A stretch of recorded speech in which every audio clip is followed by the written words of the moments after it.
கர்த்தருக்கு ஸ்தோத்திரம். இன்றைய வசனம். தேவன் தாமே இன்றைய வசனத்தை கொண்டு உங்களை வழிநடத்துவாராக, ஆசீர்வதிப்பாராக. ஆமென்.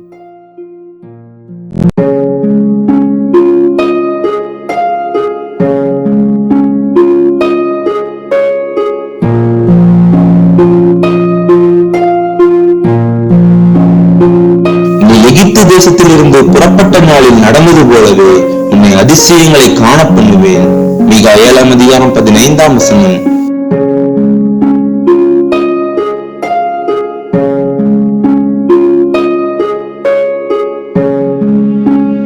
As in the days when you came out of Egypt, I will show them my wonders.